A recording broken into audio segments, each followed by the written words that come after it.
नमस्कार, मैं अनुराग पांडे। आप देख रहे हैं द आवाज़ टाइम्स। और अब जैसे जैसे मध्य प्रदेश की पिक्चर क्लियर हो रही है, 160 से ज़्यादा सीटों से भाजपा ने तहलका मचा दिया पूरे मध्य प्रदेश में। जहां बात की जा रही थी कि कांटे की टक्कर है, मुख्यमंत्री का बयान भी आता है कि कोई कांटे फाटे की टक्कर नहीं है। उसके बाद आज ये ऐतिहासिक बहुमत मिलता है भाजपा को, जहाँ 160 सीटें अभी रुझानों में पता चल रहा है। आगे कार्यकर्ताओं से हमने बात की, उनका बोलना है कि 170 तक पहुँच जाएंगे।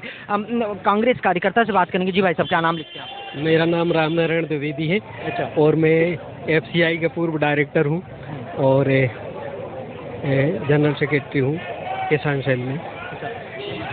अब 160 से ज़्यादा सीटें उम्मीद थी कि ऐसा कुछ होने वाला है? उम्मीद नहीं थी, उम्मीद के बाहर ये सब हो रहा है। और लग रहा था कि मध्य प्रदेश में परिवर्तन होगा इस बार, लेकिन परिवर्तन नहीं हो पाया।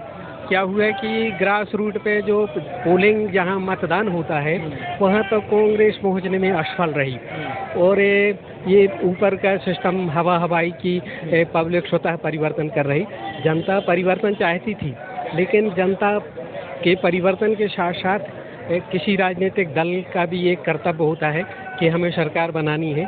तो हम उस तरह से आम जनता के अंदर जाएं और उनके दिल दिमाग में क्या है ये प्रयास करें कि माने मध्य प्रदेश या कोई भी विशेष क्षेत्र वहाँ की आम मतदाता क्या चाहते हैं, इसमें असफल रहे। ये सब नहीं देख पाए कि आम मतदाता चाहता क्या है। आम मतदाता परिवर्तन चाहता था, लेकिन वो श्योर भी चाहता था कि हमारी श्योरिटी क्या है, और श्योरिटी देने में असफल रहे। इसलिए देखने को मिल रहा है। कहीं ना कहीं कह सकते हैं कि भाजपा का जो जमीनी ढांचा है पार्टी के रूप में बहुत मजबूत है, और कांग्रेस जमीन पे और कहें कि ग्रामीण इलाकों में कहीं दिखती नहीं है। बिल्कुल, हाँ। ये क्या है कि जो विरोधी दल बीजेपी है वो ग्रास रूट से काम करता है, जमीन से धरातल से काम करता है। वो कांग्रेस धरातल से काम नहीं करता। ऊपर का जो मैनेजमेंट है इसे ये एहसास नहीं हो पाता कि हमारी ज़मीन में क्या पकड़ है। और यदि ये जो मंडलम और सेक्टर बने हुए थे ये पोलिंग स्तर पर जाके काम करते और आम नागरिकों से मिलते बातचीत करते तो ये स्थिति नहीं देखनी पड़ती जो आज हम देख रहे हैं। कहीं ना कहीं ये भी कह सकते हैं मुद्दे सही से नहीं बता पाई अपने जनता को। कांग्रेस पार्टी कहीं ना कहीं मुद्दे जैसे लेके जाना था, जनता के बीच उठना बैठना था, वो सही रूप से नहीं दिखा पाए जनता को।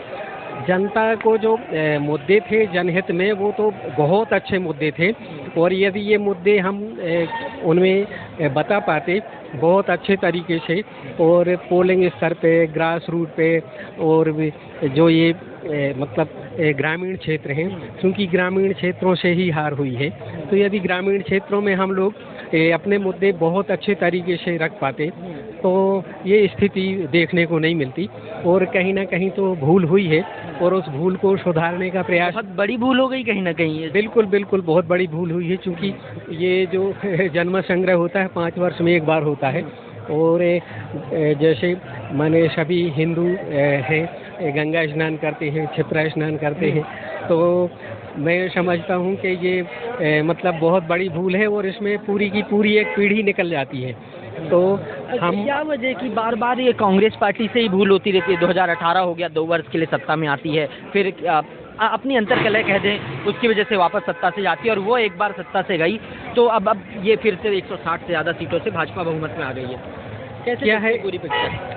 ये अंतर्कलह तो नहीं कहा जा सकता, बल्कि संवाद हिंसा हो सकती है कि यदि सारे लोग बैठ के और एक माने यूनियन बना के और एक क्या हमें मुद्दे लेना चाहिए और जनता क्या चाहती। सबसे बड़ी बात तो ये है कि मध्य प्रदेश की पब्लिक का मूड क्या है, मध्य प्रदेश की जनता चाहती क्या है, और ये हम लोग असफल रहे। ये सब माने स्वयं में आकलन नहीं कर पाए, और जनता पार्टी का आकलन नहीं कर पाई कि ये हमें क्या दे पाएंगे। अच्छा, अब बात की जाए 2024 की बात हो रही थी, अब 2023 तो अब भाजपा कहें कि 4 में से 3 में सफल रह चुकी है। अब 2024 में कितना असर पड़ेगा इन विधानसभा चुनाव का जिसमें भाजपा जीत के आई है?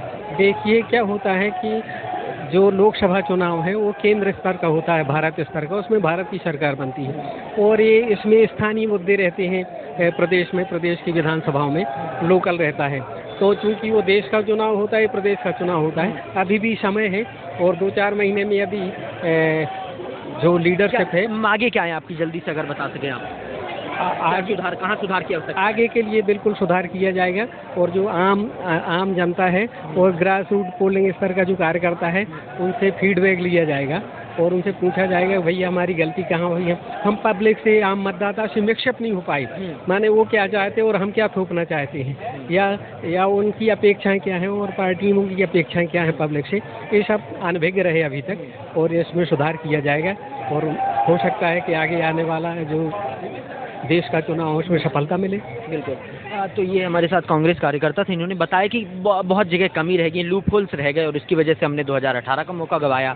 अब 2023 में भी भाजपा प्रचंड बहुमत से आ रही है। उन चीज़ों को हम जांचेंगे, जहां अगर कमी दिख रही है हम उन कमियों को सुधारेंगे और अगली बार फिर से नई कोशिश के साथ आएंगे। मैं Anurag Pandey, video journalist Steven Dwivedi के साथ, द आवाज टाइम्स, भोपाल।